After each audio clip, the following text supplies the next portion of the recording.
বলতে পারিনি, কিন্তু আজ আমি তোমাকে সব সত্যিটা বললাম। আমি জানি আমি ক্ষমার যোগ্য নই, কিন্তু প্লিজ বৌদি আমাকে ক্ষমা করে দাও। খুব ভুল হয়ে গেছে। তুমি আমাকে এতটা ভালোবাসতে, সবকিছু জেনেও আমি তোমার সাথে খারাপ করেছি। ঠিক আছে সুদে।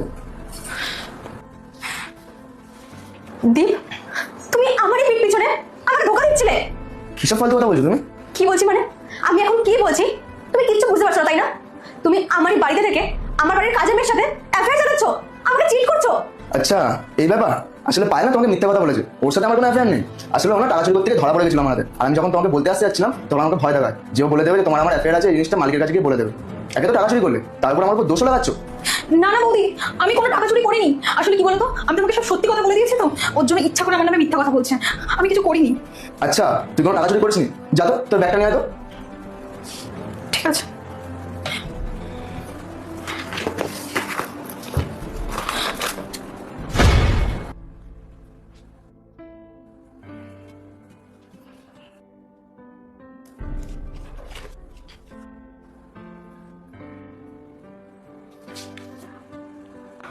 পায়েল, তুই যে বললি তুই কোনো টাকা চুরি করিসনি, তাহলে এগুলো কি? আমি জানি না বৌদি আমার ব্যাগে টাকাটা কি করে এলো। আমি সত্যি টাকাটা নিয়ে নি। ব্যাস, আর নাটক করিস না। আসলে কি বলতো, তোকে আমি বিশ্বাস করেছিলাম, আমি আমার ছোট বোনের মতো মনে করেছিলাম। আর তুই কি করলি, আমাকে কন্টিনিউ মিথ্যে পর মিথ্যে বলেই গেলি। তুই আমার হাজবেন্ডের উপর দোষ দিচ্ছিলিস যে না, আমার হাজবেন্ড তোকে বলেছে কাজ থেকে বার করে দেবে, থ্রেট দিয়েছে, তাই তো? তোর গ্রামের মেয়ে না ঠিক এরকমই হোস। তোকে আমি এখানে রাখছি, খাওয়াচ্ছি, পড়াচ্ছি, আবার এটাও বললাম যে না, তোর স্যালারিটা আমি বাড়িয়ে দেবো, শুধু তোর মুখের দিকে তাকিয়ে। আর তুই কি না আমার পিছনে এইসব করছিস? না, তুই যা করেছিস না, এই বাড়িতে তোকে আর কাজে রাখতে পারবো না। তুই এক কাজ কর, তোর জামা কাপড় গুছিয়ে নে আর বাড়ি থেকে বেরিয়ে যা, চলে যা এক্ষুনি। বৌদি আমার ব্যাস, আর কোনো কথা শুনবো না আমি। জিনিসপত্র নে আর বেরিয়ে যা, যা।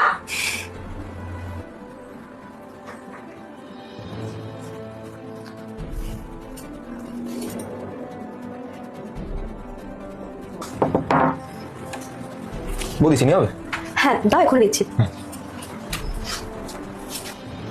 না বৌদি একটা কথা বলবো, ওই কাজের মেয়েটা দেখতে পাচ্ছি না।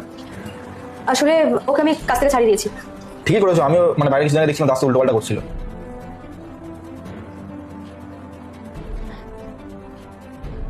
মনে হচ্ছে দাস তোর অ্যাফেয়ার আছে। তার মানে পায়েল যা বলেছিল ঠিকই বলেছিল, আমি শুধু শুধু ওকে ভুল বুঝে বাড়ি থেকে বার করে দিলাম। আচ্ছা ঠিক আছে, তুমি এখন যাও, ঠিক। বেরিয়ে যাও।